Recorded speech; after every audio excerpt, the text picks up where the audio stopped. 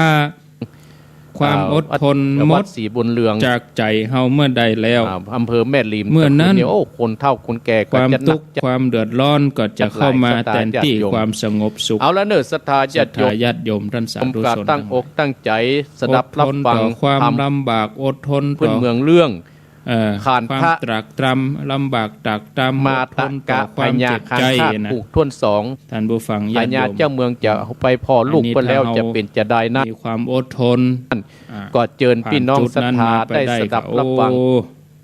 เป็น ศธา ระดับ ญาติโยม ต่อไป ก็จะ เนอ มีชีวิตที่ดีเนาะชีวิตที่ราบรื่น นะโม ท่านผู้ฟังญาติโยม ตัส ท่านทั้งห สา ลาย มปังกังวัตโต การครองชีวิตอยู่ในโลกของคนเฮาแต่ละชีวิตแต่ละคนนั้นน่ะ สัมพุทธัน ก็ สา คิดแตกต่างกันไปคนอย่างเนาะญาติโยม ตัตตา แล้ว มิ แต่ ติ ความรู้ความสามารถแล้วแต่สติปัญญาแล้วแต่ภูมิธรรม ปัญญาการตัว บางคนเอาชีวิตไปฝากไว้กับสิ่งอื่น จาโลเป แล้วก็ ตา หาห ตาน ทางแก้ปัญหาชีวิต ตัง เอา เต กับสิ่ โต งนั้น เส บอก เต ของเกิดการเจ็บไข้ได้ป่วยเล็กๆน้อยๆก็หันไปเปิ่ง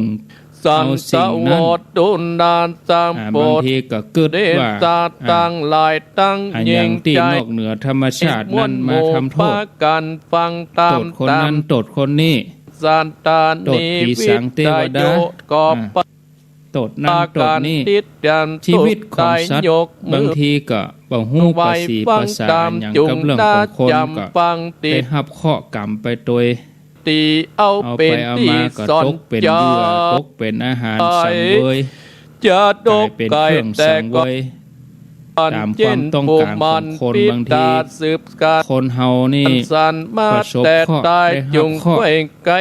ก็ซ้ำเอาเคราะห์นั้นเป็นหือ เอา สัตว์ เป็น อื่นแถ ยาน มอย่าง พิเศษขีก ญาติโยมทั้งหลาย ทำเขตมันไป เมื่อเป็นอย่างนี้นี่ ปัจจัย เฮาก็จะต้องพิจารณา ได้อยู่สวัสดี เพราะว่าจิตใจก็ยังไม่ได้เข้าถึงแสงสว่างธรรมะเตือ สัต การแก้ปัญหาชีวิต ใจน้อย แถมวิ ตั้ง ธีห ไป นึ่งก็คือว่า โอ้ย เมื่อ ใจ เกิด มัน มี เคย ความ ไประ ปั่น ทมขม ไป ขื่นเกิดขึ้นในใจ จันทร์ฟ้า เกิด เลิ มี ศ ปัญหา เมือง กับ สวรรค์ คนอื่น ไปปั่น เพื่อน ไป ทำงาน รอ ค ด นใน เพียง ครอบ แก้ คว รั ยว อดนี้ มีการทะเลาะเบาะแว้ง หลั กับ น ปานจริงตัน บาง เข้า ที นา แท ม นที่ พัด จะหันหน้าเข้าหา ผู้ ธรรมะ ปั้มปัจ เป็น จัย ตัว สิ้น แก้ ดวงใสอาแป แต่ ด บางคนก็ แปดทักษะ หาก ด ทาง แก่ ออกด้วย กับ การ ต ไป น เปิ่ง นะ สุรายาเมา เมื่อ ไปเปิ่ง เมื่อ สิ่งเสพ วาวจำ ติด เพื่อหวังจะดับ กัน ความทุ นั่ ก ง ข์นั้ อน ยู่ฟังตาม ตามที่ตัวเก่าหันว่าโอ้ สตา เป็น นี ตี วิตตาโย หนทางแก้ ท่าน ไข ตั้ง ผลที่สุดมา จุงได้จำ ศรัทธา ติด ญาติโย ต่อ ม ตามบัด อ่า พอ อาจจะได้ ลำดับ ไหมเอ้ย ไปบัดนี้แดดตาตาในกาดละนัน เดี๋ยวนี้ ละ นะ เอา ญาติโยมนี้เวลา โดนเจ้าเมื่อ วิทยุรับมา มิติลากันว่าลงจากปา จะได้ ศาสตร์กอบ เจริญ ปา พร อามาตย์เตรียมใจ อืม เศษนาไหนมวลหมู่เข้าไปสู่ ฮะ ออกซ้อมกัน ออดจันทร์ ออก เล่ง คำเดียวนี่ หันลูกแก้วอัน โมโหเนาะ เกิดแล้วหมื่นตา อ่ามี มีกะ ออก แห แล้ว ย บ่ กวนลา แส บ ดงว่าอินเทอร์เน็ตท่านพระครูเปิ้นดี ดังกลางกาก โอ้ เป็น แล้ว ไม้ เพิ่นดีมาใดนี่ ดาวบุญ โอ้ ไป แล้ววันนี้ ย มัน ศ เป็นวัน ใหญ่ อย่างนี้ ก็กะ อ่า ตัดนิ่งใจว่าสัน อิ ได้ นเทอร์เน็ต นั้ เพิ่ น นดี เล่า แล้วกะเดี๋ยวก่อนเนอะเชื่อ เจ้าม ด ต่ อ อ ด ก่อ เนาปุตตาได้เกิดมาโดย ดี โล เหรอก จักเป็นโจกต่อตาม จะมา หรือ เปิด เป็น นิ่มดีเหรอ เป็นกรรมยับลายตอบตันใจลาวี ก็ว่าเปิ จาก ดที่ หายดี เปิด นันใจ เฟซ บอก ปุ่น หูสัน หืม ดอ 15 นาทีเนี่ยเดี๋ยวกันเนอะญาติโยมเนอะ นิ่งใจ โอ้โหศูนย์กันเดี๋ยวจันทร์วิศวัตเพิ่นจะต้องปิดอันใดอันหนึ่ง โดย ดี โล เหรอก จักเป็นโจกต่อตาม แต่มา หรือ เปิด เป็ นี่ น มันดีเหรอ กรรมยับลายตอบตันใจลาวี ก็ว่าเปิ จาก ดที่ หายดี เปิด นันใจ อย่างใดหมูนั่นเฮิรอาจารย์วิศวัตแก้ไขเอาเนอะเพราะว่าเปิดก็ดับมาน่ะของท่านพระครูวัดหนองเหียงนะอินเทอร์เน็ตศูนย์กันอินเทอร์เน็ตบัเสถียรที่มันศูนย์กันก็คือว่าอันเก่าที่เพิ่นจัดก่อนตะกี้แล้วก็สัญญาณก็เลยศูนย์กันอย่างใดนี่มันนี่ลุไปเห็นแล้ว อาจารย์วิศวะอันนี้ลุดีแล้วเหรอที่ศูนย์กันก็เพราะว่าอันสัญญาณท่านพระครูเปิ้นค้างอย่าเนอะแม่อุ้ยเอ้ยสัญญาณท่านพระครูเปิ้นค้างตะกี้เลยมีเสียงศูนย์กันก็ดีเหมือนกันเหรอได้ฟังสองตนพร้อมกัน ในเวลาเดียวกันเฉพาะ104บ่ได้เนอะที่อื่นกับมีแค่อาตมาออกตนเดียวที่104นี่เพราะว่าสัญญาณค้างสัญญาณท่านพระครูวัดหนองเหียงเปิ้นค้างตะกี้นะท่านพระครูเปิ้นสัญญาณเปิ้นปิดคอมไปแล้วนะท่านพระครูวัดหนองเหียงเปิ้นปิดคอมของเปิ้นไปแล้ว วันนี้ลุวันนี้ตึกไหนแล้วนี่ตะกี้ก็เดี๋ยวจบแล้วเนาะครั้งแหม10 นาทีสุดท้ายช่วยกันให้มันจบไปอย่า อินดูคนฟังนะอาตมาก็วันนี้ทุรักทุเลนะโอ้ข้อเตียวมาตังยังจะล่นก็บ่เปิงไปได้ยัยเด่นจะไข้หัวเข้าใส่เตียวเวยนะกะอิดเตียวอิดพวกหลังวัดบนเตียวมาฟังมาพอคอมโหเขาว่าจะเปิดละไว้นี่นะแล้วก็กระเดียวเนี่ยการไปพอเน้นทำงานไปแล้วก็จะเปิดโทรศัพท์ฟังเอานะถ้ามีปัญหาเนี่ยเขาก็รีโมทเข้ามาบ่เป็นอย่างอันสักกรรมวิทยุดับกระจายฟังเตียวมาเตียวมาถึงมันอิดมา3 4บาหายอิดมานั่งเข้ารายการกันได้กับหายใจยังเปิ้นสูบเต่าเศร้าเนี่ยก็ฟู่ฝ่าอยู่หั่นน่ะเนาะเอาเรียบร้อยไปแล้วเด้อท่านพระครูเปิ้นแก้ไขให้แล้วเด้อแม่บุญกัดก้อมไปตึกไหนตะกี้นี่ไปตึกที่ว่าคนเฮาเวลามีปัญหาบางทีแทนที่จะเข้าหาธรรมก็คือธรรมะนั่นน่ะบางคนก็แก้ปัญหาด้วยการไปเปิ่งอบายมุขสุรายาเมาเนาะหวังจะดับความทุกข์นั่นเนี่ยในที่สุดก็1สุขภาพตัวเก่าก็แย่ที่สุดมาก็เสียสิ้นเสียสุขภาพเสียชื่อเสียงเสียหลายๆอย่างญาติโยมทั้งหลายเสียเวลาด้วยเสียเงินเสียทองด้วยเนาะบางทีก็แก้ปัญหาซ้อนปัญหาลามไปที่สุดมาเป็นว่าแก้บ่ได้กลายเป็นการไปเพิ่มปัญหาไปเหี้ยนี่นอกจากนี้ก็ยังมีวิธีการแก้ปัญหาชีวิตโดยการไปตัดสินทำลายตัวเองบางคนก็ประท้วงไปยะฮือตัวเก่าทรมานตัวเก่าเนี่ยเพื่อต้องการให้พ้นไปเหี้ยพ้นจากความทุกข์นั้นไปเหี้ยเป็นวิธีที่หาทางออกโดยที่บ่ถูกต้องเนาะศรัทธาญาติโยมนะอันนี้เราต้องพิจารณาให้ดีมีวิธีอื่นแถมนักเฮาเกิดว่าการที่เฮาได้เกิดมาเป็นมนุษย์นี่มันเป็นของที่หายากถ้าบ่มีกุศลถ้าบ่มีบุญแต่ว่านี่ไปได้เกิดมาเป็นมนุษย์ว่ะแบบเดี๋ยวนี้บ่ฮู้ว่าจะไปตกละกรรมลำบากอยู่ที่ไหนท่านผู้ฟังญาติโยมการปล่อยชีวิตให้ล่องลอยไปตามอารมณ์แห่งความอยากยอมให้อารมณ์ไฟต่ำมามีอำนาจเหนือใจมันเป็นสิ่งที่ใจบ่ได้เนาะศรัทธาญาติโยมอันนี้เราจะต้องพิจารณา อย่าลืมว่ากว่าชีวิตที่เราจะได้เกิดมาเป็นมนุษย์เนี่ยมันหายากเพราะฉะนั้นก็ใจช่วงเวลาที่มีอยู่นี่เนี่ยประพฤติปฏิบัติสร้างคุณงามความดีสร้างบุญสร้างบารมีไปเต็มที่เนาะเอาละบ่เนาะพอเวลาแล้วก็เอาตัวอีกก่อนญาติโยมท่านผู้ฟังทั้งหลายเหลือเวลาแถม7 นาที 7-8 นาทีเอามาฟังญาติโยมพอแล้ววันนี้ก้อยชดเชยวันอื่นเนาะท่านพระค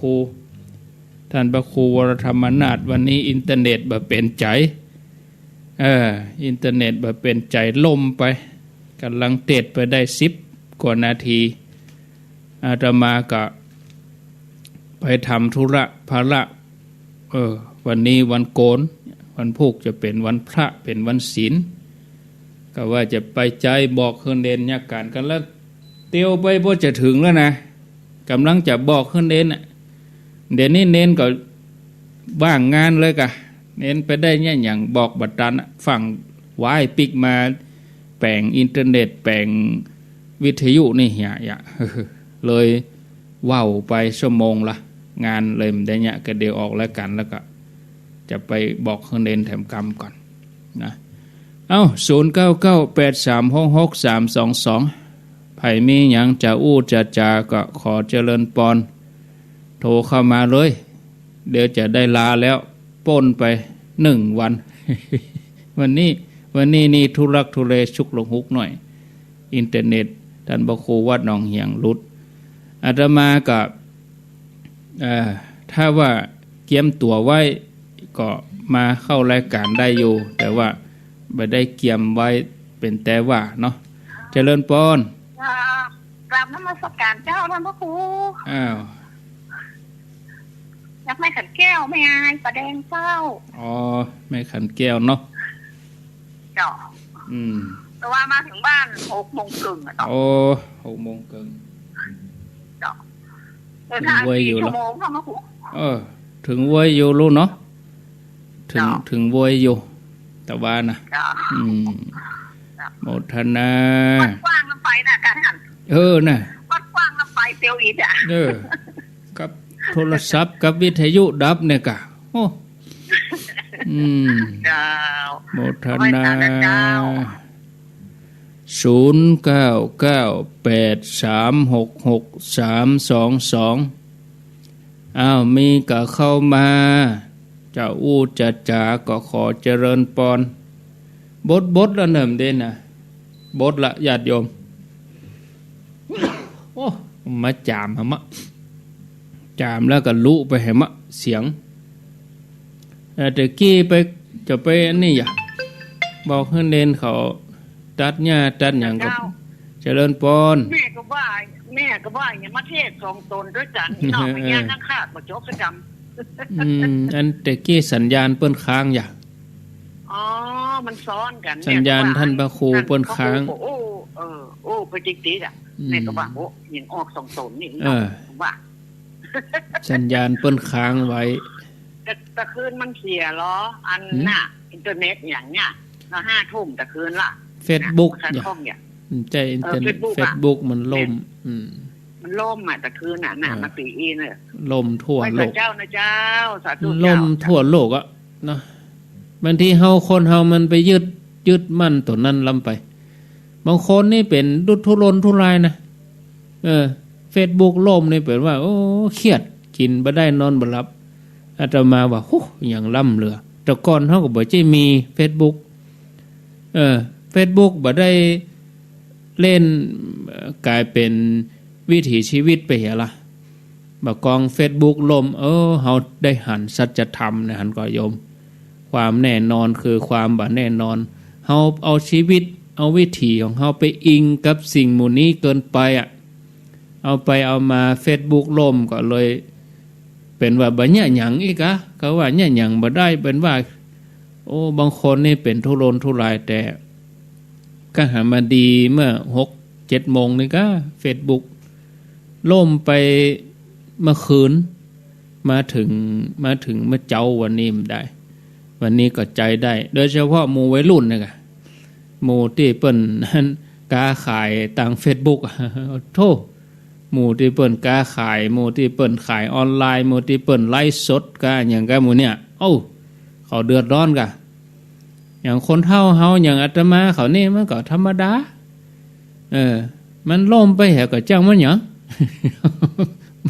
เฮาบ่ใจหยังหรอกแต่คนที่เขาเอาวิถีชีวิตของเขาไปผูกกับสิ่งหมู่นี้บ่ได้บ่กองล่มมานี่ก็เลยยุ่งเนาะมันบ่เกี่ยวกับอินเทอร์เน็ตที่เฮาถ่ายทอดวิทยุนี่เนาะมันคนละตัว Facebook นั้นเป็นแห่งโลกหนึ่งอู้ง่ายเป็นแห่งสังคมหนึ่งอ่ะสังคม Facebook Twitter เป็นอันเนี้ยโซเชียลหมู่เนี่ยแต่ว่าที่เฮาใจถ่ายทอดวิทยุนี่ใจแหมช่องคนละอย่างกันบ่เกี่ยวกันคนละอันกันเนาะท่านผู้ฟังญาติโยมเอาพอแล้วเนาะเอาไว้เตออีก่อนก็เดี๋ยวจะร่ำลาศรัทธาญาติโยมทุกท่านทุกคนก็ก้อยป้ากันแถมใหม่โอกาสหน้าเนาะญาติโยมท่านทั้งหลายวันนี้ก็มาทำหน้าที่แทนท่านพระครูวรธรรมนาถก็โอกาสหน้าถ้ามีเวลาก็เอาเวลาชดเชยให้ท่านพระครูเปิ้นไปอาจจะเป็นวันจันทร์หน้าเนาะคือท่านพระครู2 วันไปเลยวันจันทร์หน้าคือวันที่11แล้วก็วันการที่12ตุลาถ้าเปิ้นบัดติดธุระที่ไหนก็ยกเวลาให้เปิ้นไปชดเชยไปเนาะเอาอาตมาลาไปก่อนอายุวันโนสุขังปลัง